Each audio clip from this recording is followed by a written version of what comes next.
नमस्कार दोस्तों, आपका स्वागत है आपके अपने चैनल स्टडी विद कमलेश में। देखिए दोस्तों, हमारी एक सीरीज चल रही है यूनिक प्रश्नों को लेकर, जो कि आपके यूके पीएससी और यूके ट्रिपल एससी के ग्रुप सी के एग्जामों से संबंधित है। अभी मुख्य रूप से हमने आपके 12 फरवरी को होने वाले पटवारी लेखपाल के एग्ज़ाम को टारगेट किया हुआ है। हालांकि अभी कंट्रोवर्सी बनी हुई है कि पेपर होगा नहीं होगा, लेकिन आयोग का कहना है कि होगा, तो हम ये मान के चलते हैं कि पेपर होगा। तो मुख्य रूप से अभी हम उसकी तैयारी कर रहे हैं। और अगर बात की जाए, मुख्य रूप से हमने आपके सिलेबस के 40 नंबर के उस पोर्शन को लिया है जो कि जीके जीएस का है। और आज हमने प्रश्नों की संख्या 20 रखी है। आइए एक एक करके प्रश्नों को देखते हैं। पहला प्रश्न है, भारत में आम चुनाव किस सिद्धांत पर आधारित है? तो दोस्तों, भारत में जो आम चुनाव आधारित है, मुख्य रूप से वो है आपके प्रादेशिक प्रतिनिधित्व प्रणाली पर आधारित है।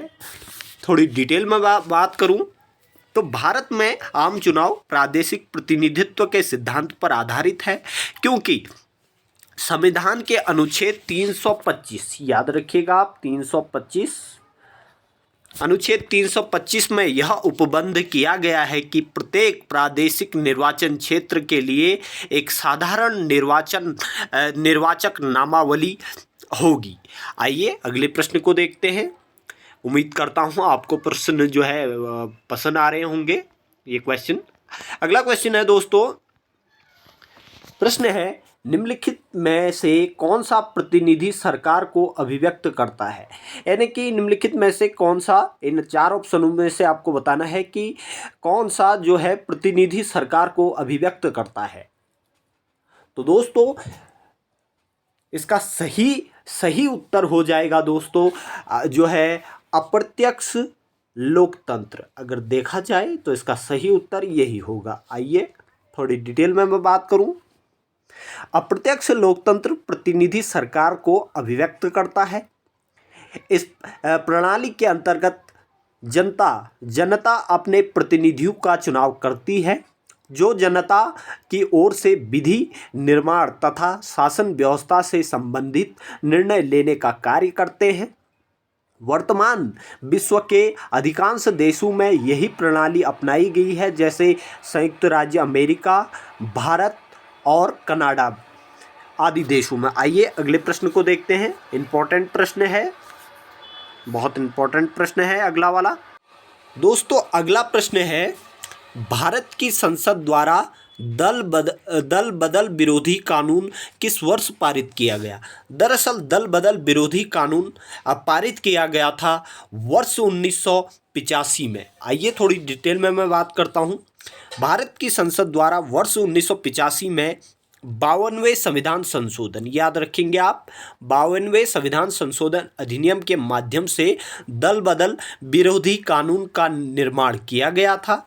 साथ ही संविधान में 10वीं अनुसूची, याद रखेंगे, 10वीं अनुसूची जोड़कर दल परिवर्तन के आधार पर निहरता के विषय में उपबंध किए गए।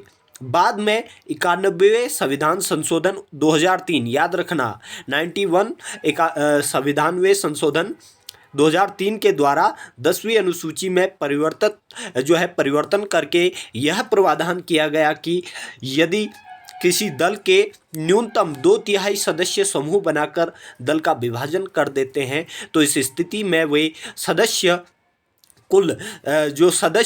दल अधिनियम जो है, दल बदल अधिनियम के अंतर्गत अयोग्य नहीं माने जाएंगे। आइए बात करते हैं अगले प्रश्न की। इंपॉर्टेंट प्रश्न हमने रखे हुए हैं दोस्तों आपके लिए, आप जो है इन प्रश्नों को अच्छे से पढ़ें। अब बात करते हैं, बहुत इंपॉर्टेंट प्रश्न हमने आपके लिए लाए हुए हैं दोस्तों। ऐसे प्रश्न कई बार पूछे जाते हैं और पूछे गए हैं, इसलिए आप मुख्य रूप से आप इन प्रश्नों को याद करेंगे।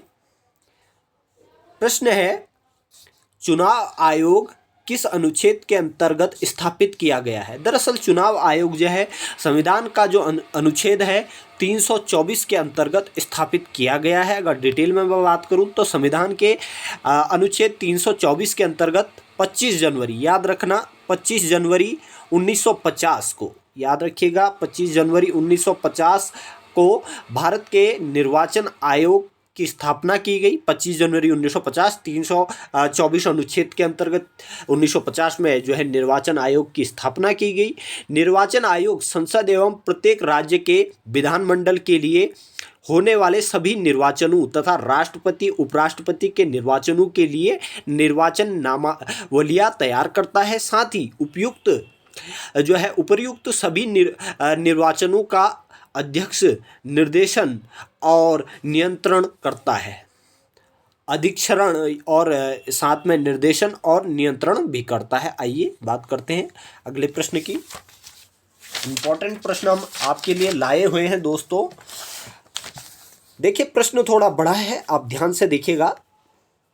प्रश्न है, किसी जाति तथा जनजाति को अनुसूचित जाति तथा अनुसूचित जनजाति घोषित करने हेतु समक्ष संवैधानिक प्राधिकारी होता है। तो आपको बताना है वह कौन होता है। वह होता है भारत का राष्ट्रपति। इसका सही उत्तर हो जाएगा। डिटेल में मैं बात करूं, भारतीय संविधान के अनुच्छेद 341 याद रखेंगे, 341 क कह दो या फिर 1 कह दो, बात एक ही है। एवं 300 अनुच्छेद 341 एवं अनुच्छेद 342 के अंतर्गत राष्ट्रपति किसी राज्य या संघ राज्य क्षेत्र के संबंध में राज्यपाल से परामर्श के पश्चात उस राज्य या संघ राज्य क्षेत्र की किसी जाति को अनुसूचित जाति एवं अनुसूचित जनजाति में अधिसूचित कर सकता है। आइए बात करते हैं अगले प्रश्न की। इंपॉर्टेंट प्रश्न हमने रखे हुए हैं आपके लिए। प्रश्न है, संयुक्त राष्ट्र संघ की स्थापना कब हुई।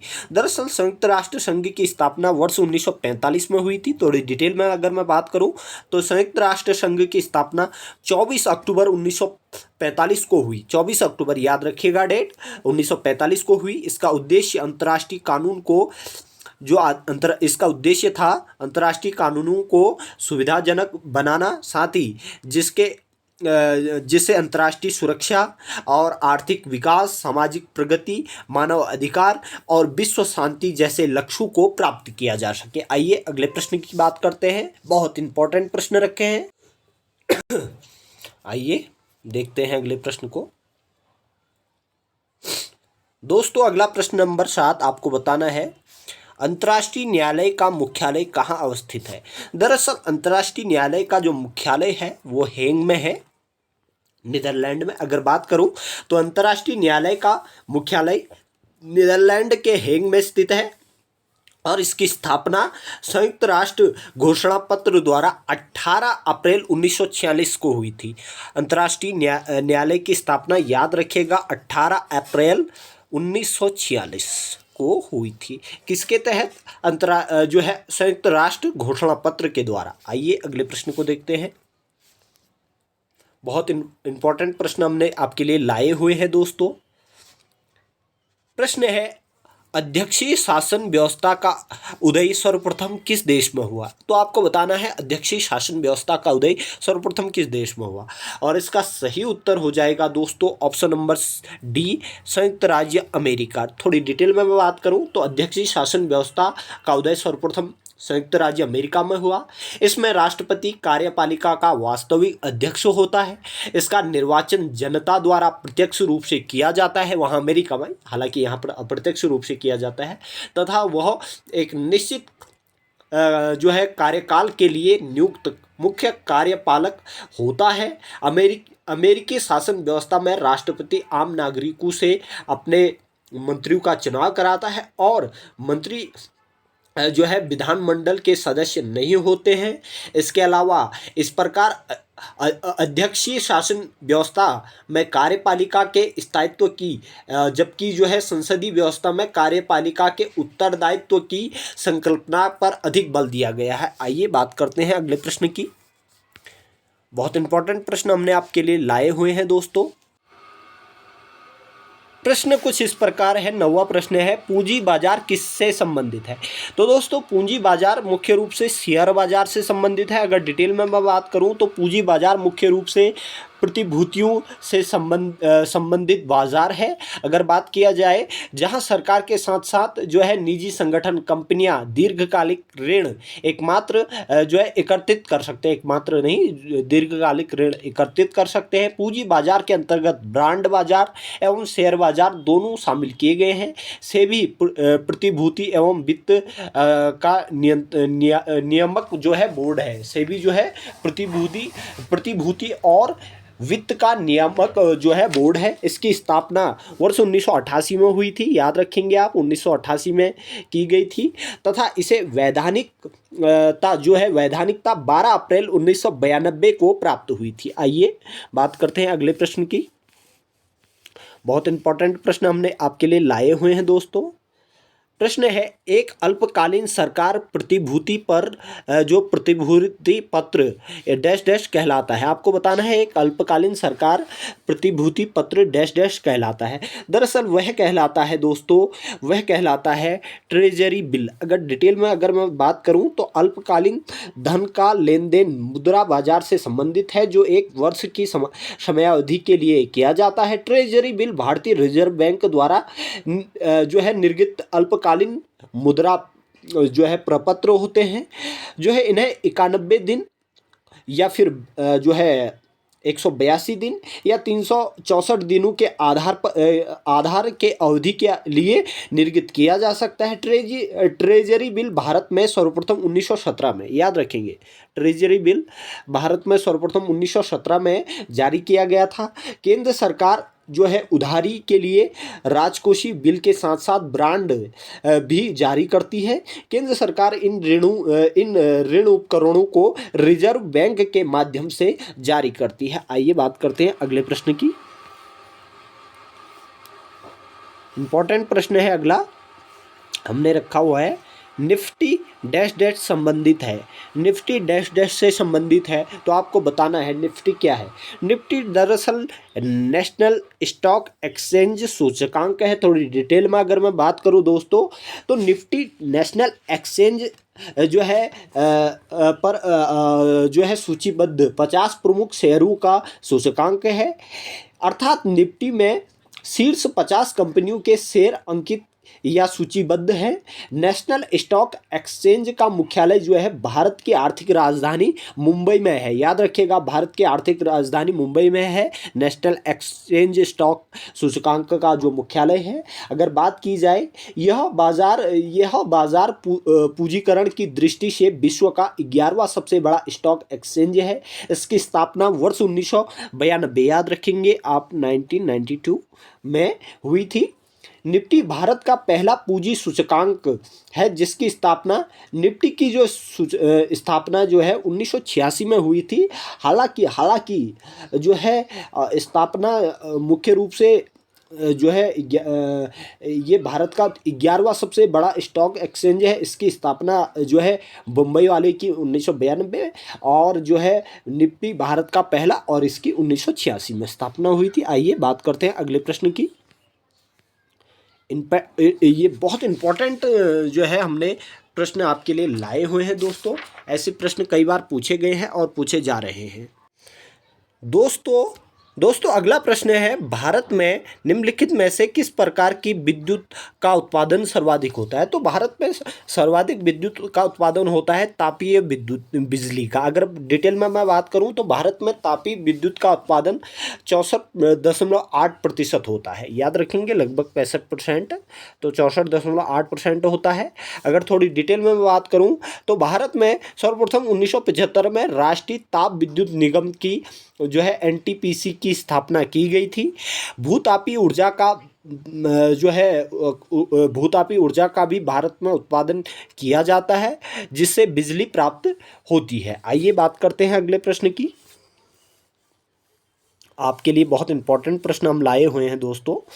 आपको बताना है भारत का पहला लौह इस्पात उद्योग कहाँ स्थापित किया गया। दरअसल वह स्थापित किया गया था जमशेदपुर में। थोड़ी डिटेल में मैं बात करूं तो भारत का पहला लौह इस्पात औद्योगिक संकुल का विकास जो है निजी प्रयासों से जो है एक जगह है साक्षी जमशेदपुर नामक गांव में शुरू किया गया था। यहाँ लौह इस्पात हेतु जो है लौह इस्पात उद्योग जो है 1907 से जो है स्थापित किया गया था। इसके संस्थापक जमशेद जी टाटा थे। वर्तमान में इसे टिस्को के नाम से जाना जाता है, टिस्को के नाम से इसको जाना जा रहा है।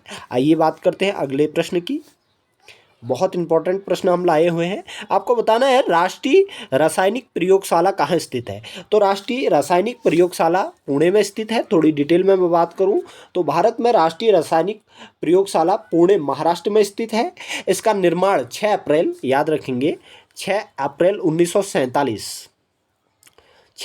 1947 को हुआ था और 3 जनवरी 1950 को इसे राष्ट्रीय संस्थान का दर्जा प्राप्त हुआ। आइए बात करते हैं अगले प्रश्न की। हिस्ट्री से प्रश्न है दोस्तों। अगला प्रश्न है लोकनायक के नाम से किसे जाना जाता है। दरअसल लोकनायक के नाम से जाना जाता है जयप्रकाश नारायण को। थोड़ी डिटेल में अगर बात करूं, लोकनायक के नाम से प्रसिद्ध जयप्रकाश नारायण ने इंदिरा गांधी की सरकार के विरुद्ध जो है 5 जून 1974 को, याद रखेंगे 5 जून 1974 को गांधी मैदान पटना से संपूर्ण क्रांति का आह्वान किया था और 1998 में मरणोपरांत इन्हें भारत रत्न मिला था। 1998 में, याद रखेंगे, इन्हें मरणोपरांत भारत रत्न मिला। आइए अगले प्रश्न की बात करते हैं। कई सारे प्रश्न हैं। अगले प्रश्न की अगर मैं बात करूं, निम्नलिखित में किसका संबंध बिहार सोशलिस्ट पार्टी से है। तो आपको बताना है किसका संबंध बिहार सोशलिस्ट पार्टी से है। यह भी संबंध है जयप्रकाश नारायण का ही। अगर डिटेल में मैं बात करूं, जयप्रकाश नारायण बिहार सोशलिस्ट पार्टी से जुड़े थे। 1931 ईस्वी में बिहार सोशलिस्ट पार्टी का गठन जो है गंगा शरण सिंह तथा जो है राम वृक्ष, एक व्यक्ति थे राम वृक्ष बेनीपुरी, और साथ में रामानंद मिश्र आदि के प्रयासों से किया गया था। आइए बात करते हैं अगले प्रश्न की। बहुत इंपॉर्टेंट प्रश्न हमने रखा हुआ है। आपको बताना है निम्नलिखित में से किसने ऐतिहासिक 1932 ईस्वी के पूना समझौते पर हस्ताक्षर नहीं किया था। दोस्तों पूना समझौते पर हस्ताक्षर नहीं किया था मुख्य रूप से MK गांधी, यानी कि महात्मा गांधी ने। आप लोगों को कंफ्यूज जरूर हुआ होगा कि जो है पूना समझौता तो मुख्य रूप से गांधी और अंबेडकर के बीच में हुआ था, तो फिर गांधी ने हस्ताक्षर क्यों नहीं किए थे। दरअसल गांधी ने वहां पर हस्ताक्षर नहीं किए थे। मुख्य रूप से हस्ताक्षर जो है मदन मोहन मालवीय और जो है इनके बीच में जो है मदन मोहन मालवीय और अंबेडकर के बीच में हस्ताक्षर हुए थे, गांधी के बीच में नहीं हुए थे। हालांकि वो बात और है कि यह समझौता गांधी और अंबेडकर के बीच हुआ था। आइए थोड़ी डिटेल में इसी प्रश्न में मैं थोड़ा डिटेल में बात कर लेता हूँ जो है MK गांधी वाले में। अगर डिटेल में मैं बात करूं तो 26 सितंबर 1932 के पूना समझौते पर डॉक्टर अंबेडकर, दलित वर्ग की ओर से और जो है पंडित मदन मोहन मालवीय हिंदू जाति की ओर से जो है इन्होंने हस्ताक्षर किए थे। इस समझौते के अंतर्गत अंबेडकर ने हरिजनों के पृथक प्रतिनिधि की मांग को वापस ले लिया था तथा संयुक्त निर्वाचन के सिद्धांत को स्वीकारा। साथ ही दलितों के लिए सुरक्षित जो आरक्षित 71 क्षेत्र थे उनको बढ़ाकर 147 कर दिया गया था, 147 कर दिया गया था। आइए अगले प्रश्न की बात करते हैं। बहुत इंपॉर्टेंट प्रश्न है। दरअसल बंग हो गया, दरअसल बंग भंग होना चाहिए। थोड़ा सा आप डिटेल में थोड़ा देखें तो बंग भंग विद्रोही आंदोलन का प्रारंभ कब हुआ था। तो बंग भंग विद्रोही जो है आंदोलन का प्रारंभ 7 अगस्त 1905 को हुआ था। थोड़ी डिटेल में बात करूं तो भारतीयों के विरोध के बावजूद वायसरॉय कर्जन ने 20 जुलाई 1905 को बंगाल का विभाजन की घोषणा कर दी, जिसे 16 अक्टूबर 1905 को लागू होना था। इस निर्णय के विरोध में 7 अगस्त 1905 को कलकत्ता में टाउन हॉल में एक बहिष्कार प्रस्ताव पारित हुआ तथा स्वदेशी आंदोलन की घोषणा की गई और जो है 16 अगस्त 1905 के दिन बंगाल विभाजन का निर्णय लागू हुआ। पूरे देश में पूरे बंगाल में राष्ट्रीय शोक दिवस के रूप में इस दिन को मनाया गया था। आइए बात करते हैं बंग भंगा आंदोलन का विद्रोह प्रारंभ हुआ था। आप याद रखेंगे 7 अगस्त 1905, ये डेट आप याद रखें। आइए अगले प्रश्न की बात करते हैं। इंपॉर्टेंट प्रश्न हम आपके लिए लाए हुए हैं दोस्तों। मद्रास में स्वदेशी आंदोलन का नेतृत्व किसने किया? आपने बताना है कि जो मद्रास में स्वदेशी आंदोलन का प्रमुख नेता था वह कौन था। तो बंगाल में स्वदेशी आंदोलन का जो प्रमुख नेता था वह था चिदम्बरम पिल्ले। चिदम्बरम पिल्ले के बारे में थोड़ी डिटेल में मैं बात करूं तो मद्रास में स्वदेशी आंदोलन का नेतृत्व जो है चिदम्बरम पिल्ले ने किया था। कांग्रेस के बनारस अधिवेशन में स्वदेशी एवं बहिष्कार आंदोलन का अनुमोदन किया गया। जो है बंगाल, अगर थोड़ी और बात की जाए तो इसमें जो है बाल गंगाधर तिलक ने इस आंदोलन का प्रचार बम्बई तथा पुणे में, लाला लाजपत राय एवं अजीत सिंह ने पंजाब एवं उत्तर प्रदेश में तथा सैयद हैदर रजा ने दिल्ली में किया था। आइए अगले प्रश्न की बात करते हैं जो आज का अंतिम प्रश्न होगा। अंतिम प्रश्न है यह आज का, आपको बताना है ब्रिटिश पत्रकार एस.डब्ल्यू. नेविल्सन जुड़े थे। तो ब्रिटिश पत्रकार एस.डब्ल्यू. नेविल्सन मुख्य रूप से जुड़े थे स्वदेशी आंदोलन से। थोड़ी डिटेल में मैं बात करूं तो एस.डब्ल्यू. नेविल्सन स्वदेशी आंदोलन से जुड़े थे। इन्होंने इस पर जो है समय समय पर जो है डेली जो है क्रॉनिकल एवं ग्लासगो हेराल्ड, इसके अलावा मानचेस्टर गार्जियन के लिए जो है रिपोर्टिंग की थी। बाद में इन समस्त रिपोर्टों को संकलित कर उन्होंने the new spirit in India नाम से एक पुस्तक में प्रकाशित किया था। तो दोस्तों उम्मीद करता हूँ आपको आज के प्रश्न बेहतर लगे होंगे, अच्छे लगे होंगे। तो दोस्तों मुझे लगता है व्यक्तिगत तौर पर आप हमारी इस सीरीज़ को जो है फॉलो कीजिए। संभवतः इससे पूरी सीरीज से 10 से 12 क्वेश्चन आपको देखने को मिल सकते हैं। और दोस्तों इसी तरह की बेहतरीन जानकारी के लिए आप हमारे चैनल स्टडी विद कमलेश को जो है सब्सक्राइब कीजिए, लाइक कीजिए। और अगर आपको प्रश्न अच्छे लग रहे हैं तो आप अपने दोस्तों को भी शेयर कीजिए।